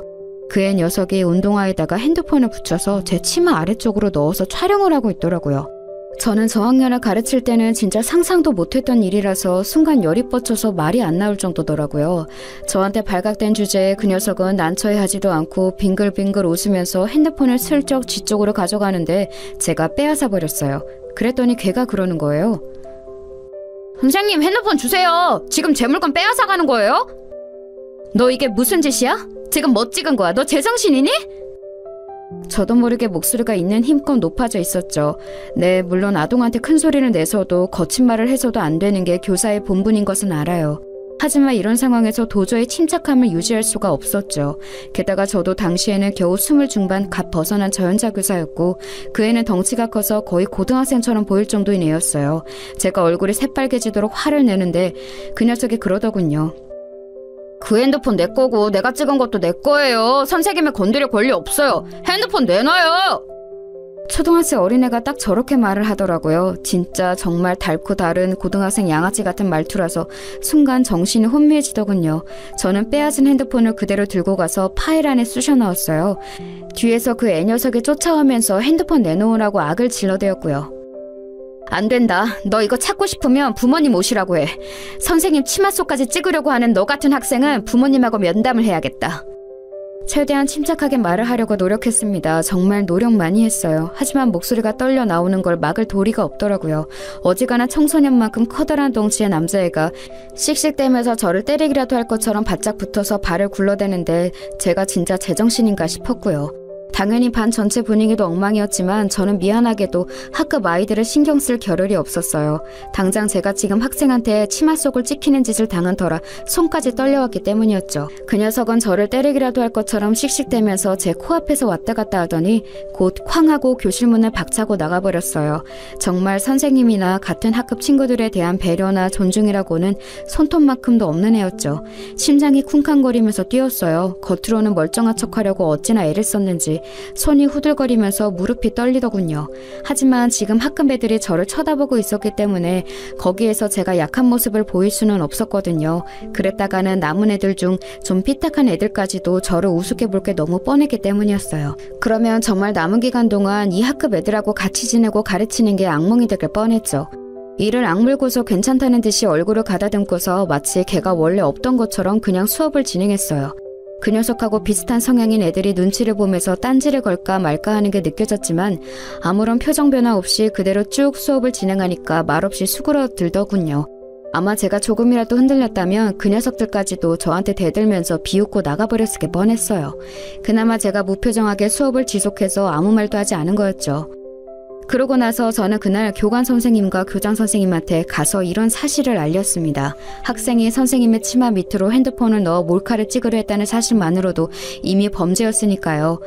하지만 교관 선생님도 교장 선생님도 별다르게 저를 위해서 화를 내주시지는 않았어요. 그냥 참 그 애가 잘못했다면서 그래도 선생님이니까 한번 참고 넘어가 주라는 말만 계속했죠. 저는 솔직히 이해가 되지를 않았어요. 아니, 어떻게 이런 걸 참고 넘어가 주라는 건지 말이에요.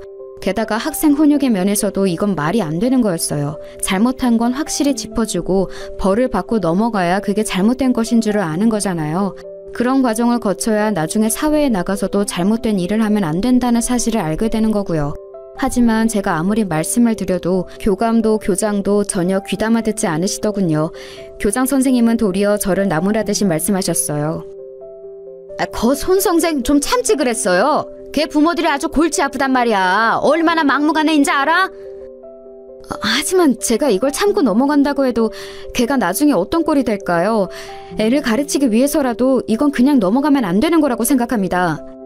그거야 우리가 알 바가 아니지. 이제 애들의 미래를 우리가 책임진다는 생각은 버려요. 그런 마인드로는 애들 가르치는 일 길게 못하니까.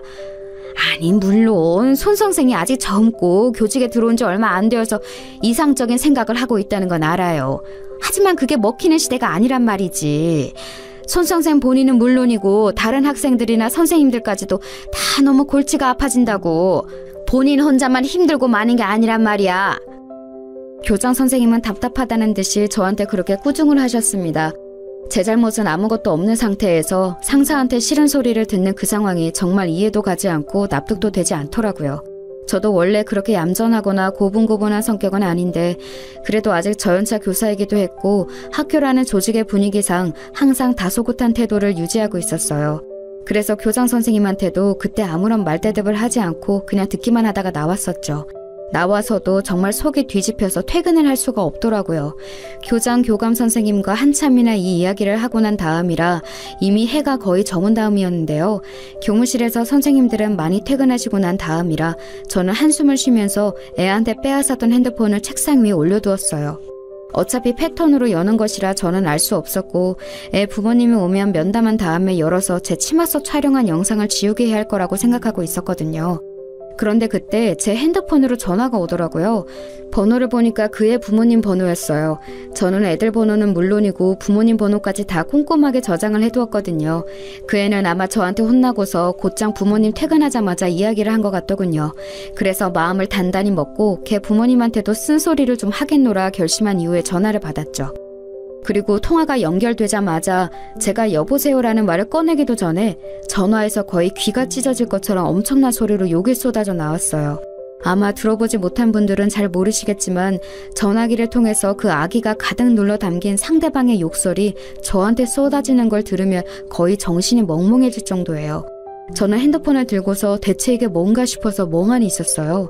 제가 알아들을 수 있는 말은 맨 끝에 문장 하나 정도였죠. 네가 교사면 다야?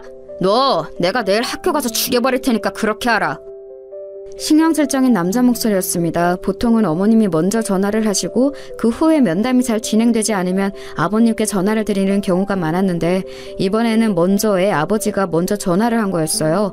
정신이 멍멍해서 대답도 제대로 못하고 있는데 그대로 전화가 끊어지더군요. 저는 멍청한 상태로 앉아 있었어요. 다시 전화를 해서 사정을 설명을 하고 이야기를 나눠보아야 할 것 같은데 도저히 그럴 수가 없더라고요. 그렇게 일방통행으로 욕설을 얻어먹었는데 바로 정신이 차려질 리가 없지 않겠어요? 그래도 한참 앉아있다가 손이 떨리는 걸 가라앉히고서 다시 그 번호로 전화를 해봤지만 저쪽에서 딱 끊더군요. 몇 번도 해봤지만 계속해서 끊어버려서 저는 결국 아무것도 하지 못한 채로 퇴근을 할 수밖에 없었어요. 가족과 함께 살고 있었기 때문에 제 얼굴이 어두운 걸 보고 엄마가 급히 따라오면서 대체 무슨 일이냐고 물으셨죠. 아, 너 왜 그러니? 무슨 일 있어? 얼굴이 너무 안 됐다. 별거 아니에요, 엄마. 그냥 좀 피곤해서.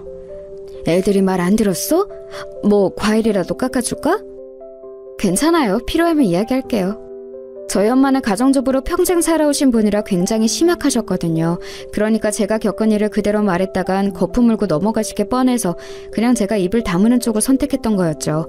저희 아빠는 또 다혈질이셔서 이런 일이 생기면 화를 내실 거라 제가 말하지 않는 게 나았고요.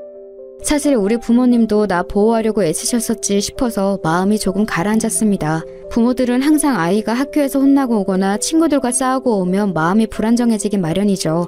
아마 그의 아버님도 그런 게 아니었을까 싶었어요. 세상에는 참 여러 가지 사람이 있어서 자기가 불안해지면 욕설로 그 불안을 해소하려고 하는 이들도 있었으니까요. 그 녀석의 태도로 봐서는 부모님의 공격성이 있을 것 같아서 그 정도는 감안하고 마음을 단단히 먹으려고 애를 쓰기도 했습니다. 그리고 다음날 저는 어느 정도는 각오를 한 채로 출근을 했어요. 그런데 아침에는 아마 시간이 없었는지 그의 아버님이 안 오셨더라고요. 그 녀석은 아무 기색도 없는 채로 출석해서 앉아 있었고요. 그런데 눈길도 안 마주치고 고개를 이리저리 팩팩 돌리는 꼴이 전혀 반성한 기색은 아니었죠. 아마 오후나 퇴근 이후에 오지 않을까 싶었을 때였어요. 딱 점심시간 직전인 시간이었는데 끝나기 거의 20분 전쯤 갑자기 교실 문이 벌컥 열려서 정말 깜짝 놀랐습니다. 제가 놀라서 돌아보니까 거기 어떤 중년 남자가 시근덕대면서 서 있더군요. 저는 누구냐고 물으려다가 직감적으로 그 사람이 그 녀석 아버님이라는 사실을 눈치챘어요. 오늘 이렇게 갑자기 찾아올 만한 사람은 그 아버님밖에 없었으니까요. 아버님, 혹시 오늘 면담하러 오셨나요? 지금 수업이 아직 안 끝났으니 조금 기다리셔야... 제가 그렇게 말을 하는데 그 학부모님을 기다리지 않고 그냥 교실로 성큼성큼 들어오시더군요. 그러더니 제 멱살을 잡고 다짜고짜로 밀치셨어요. 저는 너무 창졸간에 일어난 일이라서 비틀거리면서 뒤로 거의 넘어질 뻔했는데 다행히 교탁을 잡아서 넘어지지 않을 수 있었죠. 그대로 넘어졌다면 아마 크게 다쳤을지도 몰랐는데 어떻게든 중심을 잡아서 간신히 서 있었어요. 그런데 그 아버님은 거기서 그치지 않고 교탁을 발로 차면서 소리를 질러대더군요. 네가 선생이면 다야, 어? 야, 네가 내 아들 핸드폰 뺏어갔어? 그거 너 강도질이야, 알아? 네가 무슨 권리로 애 핸드폰을 빼앗아가? 너 공산당이야, 어? 남의 재산을 왜 손을 대? 그 아버님은 정말 말도 안 되는 소리를 하면서 목에 핏대를 세워가면서 소리를 질러댔습니다. 저는 그 아버님이 들어오자마자 제 멱살을 잡고 밀쳐서 놀라 손발이 떨리는 와중에 마구잡이로 고함까지 질러대니 견딜 수가 없었어요. 제 나이 겨우 20 중반 조금 넘었을 때였는데 저연차 교사가 감당하기에는 힘든 일이었죠. 학급 아이들이 전부 다 놀란 눈으로 저를 쳐다보고 있는 가운데 그 애 녀석은 저를 비웃는 얼굴로 빙글빙글 웃으면서 쳐다보고 있더군요. 그리고 그 녀석 주변으로 앉은 비슷한 놈들도 희죽거리면서 쳐다보고 있었고요. 정말 머리가 아득해지는 기분이었어요. 그리고 너 뭐 애한테 소리를 질렀다며? 야, 너 그거 아동학대인 거 알아? 죽을라고 이게 확. 내가 너 고소해서 교사 잘리게 만든다, 알아? 이런 게 선생이랍시고 자리 보존하고 앉아가지고 애한테 소리나 지르고 말이야. 아버님 진정하세요. 일단 말씀이라도 좀 들어보시고. 야, 됐어. 내가 지금 교장하고 교감한테 가서 단판 짓고 올라니까 너 진짜 가만 안 둔다. 그렇게 고함을 지르고서 그 아버님은 순식간에 애를 데리고서는 교실 밖으로 사라져버렸어요. 저는 이제 정말 다리가 떨려서 제대로 서 있을 수가 없더군요. 그렇게 제가 봉변을 당하는 사이에 점심시간 벨이 울렸고 차라리 다행이라는 생각이 들어서 저는 애들한테 밥 맛있게 먹으라는 인사만 간신히 한 채로 교무실로 들어왔어요. 당연히 저는 아무것도 먹지 못했죠. 그러고 나서 한 30분쯤 뒤에 교장실에서 내선 전화가 걸려왔어요. 손 선생, 다시 그 아버님께 전화드려서 정중히 사과드려. 그리고 애한테 핸드폰 돌려주면서 또 미안하다고 사과 꼭 하고. 안 됩니다. 저는 잘못한 게 없어요. 제가 왜 사과를 드려야 하나요? 그리고 그 핸드폰 안에 불법 촬영물이 있는데 그걸 돌려주라는 말씀이세요? 저는 너무 놀라고 화가 나서 대뜸 목소리가 높아졌어요. 하지만 교장 선생님은 그런 제 마음은 아랑곳하지 않고 아무런 상관없다는 듯이 오히려 불쾌하다는 듯이 말씀하시더군요. 아니 송 선생, 지금 나한테 말대꾸하는 건가? 내 지시에 따르지 않겠다는 거야? 선생님이 되어서 교장 지시에 안 따르겠다면 어쩌자는 건가? 지금 잘 처신해야 해. 나도 그 아버님한테서 손 선생 보호를 못해줘. 하지만요. 그 아버님 이 동네에서 오래 살고 성격도 험한 양반이야. 지난번 걔 4학년 때도 담임선생님 고소해서 교사 바뀌었던 거 모르나? 내가 보호해줄 수가 없는 사람이라고. 속이 울컥거리더군요. 교장 선생님의 말씀대로 사실 제가 뭘 할 수 있는 게 없었어요. 그 아버님 심지어 학교 앞쪽 골목 있지? 거기 정비소 하고 있어. 동네 학부모들하고 사이가 좋아서 한번 그 사람이 물어뜯기 시작하면 진짜 골치 아파진다고. 머리가 아프더군요. 교사라는 직업을 가진 이상 학부모와 소통을 하는 건 피할 수 없는 부분인데 게다가 그쪽에서 제 직업을 망가뜨리려 한다면 제가 저항할 수단조차 없는 게 현실이었죠. 그래서 저는 멍하니 교무실에 앉아 있었어요. 교장 선생님이 말씀하시길 걔 아버지가 학교 앞 골목 정비소를 한다고 했었죠. 그런데 안 돌아가는 머릿속으로도 저희 집이 가지고 있는 건물이 그쯤에 있고 거기 1층에 정비소가 있다는 게 생각이 나더라고요. 설마 거기인가 싶었어요. 사실 아빠 엄마 소유의 건물이고 관리인도 따로 있는 큰 건물이었기 때문에 뭐 제가 딱히 관심은 없는 곳이기는 했어요. 코로나 때 워낙 수익이 안 나와서 월세를 내려서 장사를 하게 해주었다고 그런 이야기를 들었던 게 마지막이었던 것 같더라고요. 걔 아버지가 정말로 거기서 장사를 하고 있는 사람이라면 나한테 이러면 안 될 텐데 라는 생각도 들었고요. 솔직히 선생으로서 하면 안 되는 생각이었지만 그 학생도 그 학부모도 진짜 꼴보기 싫고 우라통이 터지고 그렇더군요. 거기에 더해서 그냥 전체적으로 이 학교라는 세상의 조직 생활이 정말 무척 허무하다고 느껴지기도 했고요. 정신을 못 차리고 있으려니 곁에 있는 선생님들이 빨리 조퇴 먼저 하라고 지금 애들 가르칠 정신이 아닐 것 같다고 저한테 위로를 해주셨지요. 다른 선생님들이 대신 해주시겠다면서요. 아무래도 머리가 너무 아파서 병원이라도 가야 할 듯해서 선생님들의 호의를 고맙게 받고 일어나려는데 그 애 녀석이 교무실로 찾아온 거예요. 저기요, 저 핸드폰 이제 주죠? 우리 아빠 또 부르기 전에. 걔는 저를 선생님이라고도 부르지를 않았습니다. 저는 멍하니 걔 얼굴을 보면서 걔가 나를 선생 취급을 안 하는데 내가 걔를 학생 대접을 해줘야 하나 고민이 되었어요. 학기가 시작되고서 그 녀석을 계도하려고 애썼던 시간들 동안 받았던 스트레스가 한꺼번에 치솟는 듯한 기분이었죠. 의기양양하게 저한테 핸드폰을 내놓으라는 그 녀석 얼굴을 보다가 저는 고개를 저었습니다. 네 핸드폰 나한테 없는데? 뭔 소리예요? 가져갔잖아요. 부숴서 버렸는데? 뭔 소리예요? 가지고 있잖아요. 뭘 버려요? 걔는 당황하면서 저를 몸으로 밀치고 제 책상 서랍에 열려고 했어요. 그때 옆자리에 있던 선생님이 몸으로 얼른 끼어들면서 걔를 막아서섰죠. 뭐 하는 거니? 지금 너 다른 사람 물건 막 만지는 거야? 돌아가서 그냥 네 부모님하고 상의하고 다시 와. 선생님이 다 생각이 있으시겠지. 그리고 교무실에 있던 선생님들이 모두 같이 저희 쪽을 바라보셨어요. 많은 숫자의 시선이 있으니 과연 그 녀석도 더 행패는 못 부리고 씩씩거리다가 아빠 다시 올 거예요 라는 한마디만 남기고는 사라져버렸죠. 저는 머리가 아파서 견딜 수가 없어서 머리를 짚었지만 그래도 동료 선생님이 너무 고마워서 웃어 보였어요. 그 선생님은 빨리 병원에 가라고 제 등 뒤를 밀어서 내보내 주셨죠. 그런데 저는 가기 전에 책상 서랍에서 봉투 하나를 꺼내서 교정실로 향했어요. 다행히도 교장 선생님이 계시더군요. 왜 왔냐고 묻는 탐탁지 않는 눈길 앞에서 저는 봉투를 내려놓았습니다. 사직서입니다. 뭐? 아니, 그 아버지 때문에 그래? 뭘 그런 일 때문에 사직서를 내? 그 애한테 핸드폰 돌려줄 수 없습니다. 저 몰카 찍은 증거니까요. 그리고 그 아버지라는 인간한테도 사과 안 합니다. 못해요. 그러면 그 사람 송 선생 고소한다니까? 하라고 하세요. 아니, 이건 내가 지금 수리는 안 하겠네. 머리를 식히고 다시 내일 와서 내도록 해. 이런 식으로 굴면 그 학급은 다시 담임이 바뀌는데 애들은 생각 안 하는 거야? 교장은 준엄하게 저한테 반의 다른 아이들을 생각하라고 말씀하셨죠. 저는 순간 머릿속에 차게 식는 것 같아서 그럼 알겠다고 내일 다시 생각해보고 오겠다고 하고서 돌아섰습니다.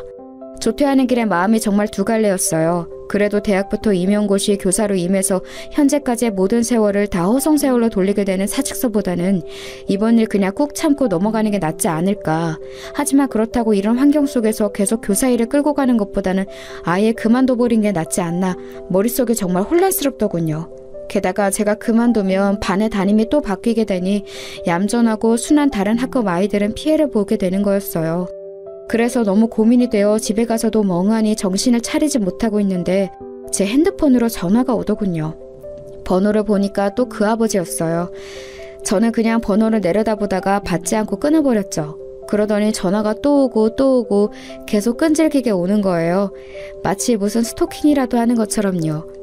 저는 정말로 핸드폰을 그냥 꺼버릴까 했는데 사직할 각오까지 한 마당에 대체 이 인간이 또 무슨 소리를 할까 궁금해서 한 10통쯤 전화 왔을 때 전화를 받았어요. 그랬더니 예상했던 것처럼 또다시 욕설이 줄줄이 튀어나오더군요. 야, 너 내가 기회 줬는데 또 애한테 지랄했어? 뒤진다 진짜. 교장이 설설 기면서 한 번만 기회 달라고 해서 봐줬는데 핸드폰을 부쉈다고? 너 제정신이냐? 저는 이게 욕설 듣는 처음이 아니라서 이미 익숙해진 건지 그렇게 막 화도 안 나더라고요. 그냥 듣고 있자니 조용해서 저쪽은 더 화가 난 것 같았어요. 야, 왜 대답이 없어? 이제 학부모가 우스워 보여? 내가 너 고소해서 꼭 길바닥에 나앉게 만든다. 내가 가만히 있을 것 같아? 니네 부모는 너 그렇게 키웠냐? 선생이라는 게 가정교육을 어떻게 받은 거야? 야, 니네 애미 애비는 대체 뭐 하는 것들이길래 이런 걸 선생이랍시고. 저는 가만히 듣고 있다가 그 사람 말이 저희 부모님에게까지 가자 더 듣고 싶지 않아졌어요. 그래서 가만히 확인차 물어보았죠. 아버님, 이 동네에서 정비소 하신다고요? 그래, 내가 여기 아는 사람이 몇 명인데 내가 학부모들하고 이야기해서 너 가만히 안 둔다. 애 핸드폰 들고 와서 우리 집 앞에서 무릎 꿇고 사과해. 네 부모까지 와서 무릎 같이 꿇어. 듣다 보니 이게 정말 요즘 말하는 진상 학부모구나 싶더군요. 그래서 저는 그냥 내일 뵙죠 라고 말하면서 전화를 끊었어요. 또다시 전화가 왔지만 아예 그 번호를 차단시켜버렸죠. 저는 그렇게 하고서 거실로 나갔어요. 제 방에 아무 말도 없이 들어가서 저를 걱정하며 안절부절 하시던 엄마가 저한테 얼른 달려오셔서 제 손을 붙들고 소파로 가서 앉으셨죠. 대체 무슨 일이야? 너 뭐 큰일 있지? 계속 얼굴이 너무 안 좋아. 엄마 나 사직하려고. 뭐? 그게 무슨 소리야? 무슨 일이 있었길래 그래? 엄마는 너무 놀라서 눈을 크게 뜨면서 물어보셨습니다. 솔직히 말하면 성인이 되어 직업적으로 독립했다면 이런 이야기는 다 해결된 다음에 부모님께 말씀드리는 게 맞다고 생각하고 있었어요. 하지만 이렇게 제가 구속으로 몰린 마당에 저희 부모님의 힘을 빌리지 않을 이유도 없었습니다. 유치하고 치졸하긴 해도 저도 그냥 있을 수가 없겠더라고요. 제가 그동안에 있었던 일을 이야기하자 엄마 얼굴색이 새파랗게 변했다가 새하얗게 변했다가 아주 난리가 났더라고요. 엄마한테 스트레스를 드리고 싶지는 않았는데 그렇게 화를 내시는 모습을 보니까 마음이 안 좋았어요. 엄마는 벌떡 일어나서 이리저리 왔다 갔다 하면서 입술을 잘근잘근 씹으셨습니다. 그런 짐승 새끼 같은 애비하고 자식 새끼가 다 있지? 근데 그런 것들이 선생님이 너한테 그 지랄을 했다고? 심지어 교장은 너한테 사과하라고 했고? 그래서 나 더 이상은 못 다니겠어요. 그냥 다른 곳으로 취업하려고. 그래. 그리고 네가 뭐가 모자라서 거길 계속 다니니? 넌 네 아빠 사업이나 건물 하나만 물려받아도 먹고 사는 데는 지장 없어. 그 새끼들이 뭐 알지도 못하면서 고소? 고소 같은 소리 하네. 네 아빠 아는 정감만 몇 명인지 아니? 엄마는 거의 입에서 불을 뿜을 기세로 화를 내시더라고요. 그래서 제가 헤헤 웃었어요. 안 그래도 아빠한테 부탁드릴 게 있어. 아빠 건물 중에 우리 학교 앞쪽 1층에 정비소 있는 곳 있지? 응, 있지. 그 정비소가 그 애비라는 놈이 하는 곳이래. 뭐? 하면서 엄마는 더욱이나 길길이 뛰면서 화를 내시더라고요. 사실 그럴 수밖에 없었어요. 엄마가 하시는 말씀을 들어보니 그 정비소는 코로나 때부터 쭉 장사가 안 되어서 그때 한번 임대료를 내려주었고 요즘은 더욱이나 어렵다고 하도 우는 소리를 해대서 한 번도 내려줬다더라고요. 심지어 요 몇 달간 그것도 제대로 내지 못했는데 하도 사정을 해서 아빠가 그럼 경기 회복되면 그때 갚으라고 도축도 안 하고 계신데요. 그런데 그렇게 사정을 다 봐주고 있는 인간이 학교에서는 완전히 얼굴을 바꿔서는 담임교사한테 지랄을 떨어대고 있었던 거였어요. 세상에, 난 정말 그 사람이 그럴 줄은 몰랐다. 엄마는 너무 어처구니가 없다는 듯이 말씀하셨어요. 그 인간이 부모님께 사정을 할 때는 그렇게 세상에 없이 가련하고 가엾은 가장처럼 말했다고 하시더라고요. 애가 둘에 아내도 아픈데 장사가 안 되어서 너무 힘들다고 제발 한 번만 봐달라고요. 돈이 없어 생활도 힘들다고 했다고 하는데 그렇다기에는 제가 입수한 애 핸드폰이 아주 최신형이더라고요. 제 것보다도 훨씬 더요. 그리고 곧 아빠가 돌아오시자마자 엄마하고 저는 그 사정을 전부 아빠한테 이야기했어요. 아빠는 평상시에는 자상하고 다정한 분이지만 한번 화가 나면 급발진도 그런 급발진이 없거든요. 아무 말 없이 저와 엄마 이야기를 듣고 계시더니 아빠는 곧 말씀하셨어요. 너 내일 아침 일찍 사직서 내고 와라. 교장 이야기 들을 것도 없다. 네가 애들 가르치는 걸 좋아해서 교사를 직업으로 삼은 거지 생계 때문에 돈 벌어야 하는 것도 아니잖아. 그런 곳에서 네가 고생할 필요 없다. 아빠는 딱 잘라서 말씀하셨어요. 사실 저희 집이 뭐 저 하나쯤 돈 안 번다고 어떻게 되는 집은 아니었거든요. 이 동네에만 상가 건물 제법 큰 걸로 4채가 있고 서울 안에 좀 더 있었고요. 그리고 다음날 아침 아빠가 운전하시는 차를 타고서 저는 학교로 들어갔어요. 일부러 조금 늦게 가서 학생들이 드문드문 등교하고 있었죠. 저는 차에서 내려서 곧장 교장실로 갔어요. 커피를 마시려던 교장이 놀라서 저를 돌아보는데 그냥 사직서를 내려놓고서 돌아서서 나와버렸죠. 그리고 아빠가 기다리다가 차에서 내리셨어요. 저희 아빠 차가 좀 겉으로 보기에 많이 튀는 외제차라서 운동장에 세워놓으니 학생들이 수군대면서 지나가는 게 느껴지더라고요. 약간 쪽팔리기는 했지만 어쨌든 아빠하고 같이 학교 앞쪽 그 정비소 쪽으로 갔어요. 학교 앞 골목 하나만 건너면 되는 곳이라서 상당히 가까웠죠. 정비소가 아직 열기 전이었지만 어차피 그 뒤쪽에서 살림집하고 같이 있는 형태라서 아빠가 곧장 그 정비소 사장한테 전화를 걸었어요. 저한테는 그쪽 목소리가 들리지도 않았지만 아빠가 짧게 몇 마디 하니까 나오겠다고 하는 것 같더군요. 그러고서 채 3분도 안 지났는데 헐레벌떡 사장이 튀어나왔어요. 바로 그 싸가지 없는 애녀석 아버지였죠. 순간 그 사람은 저하고 눈이 마주친 채로 무슨 일인가 헷갈리는 얼굴이었어요. 그리고 아빠가 그 사람한테 그러셨죠. 인사해. 내 딸일세. 안녕하세요. 초면은 아니죠? 제가 그 아저씨를 노려보면서 말하자 순간 말이 안 나오는지 어버버거리기 시작하더군요. 아니 그 사장님 이 아가씨 아니 이 선생님이 사장님 따님. 그래 내 딸이고 내가 어젯밤에 아주 충격적인 이야기를 들었네.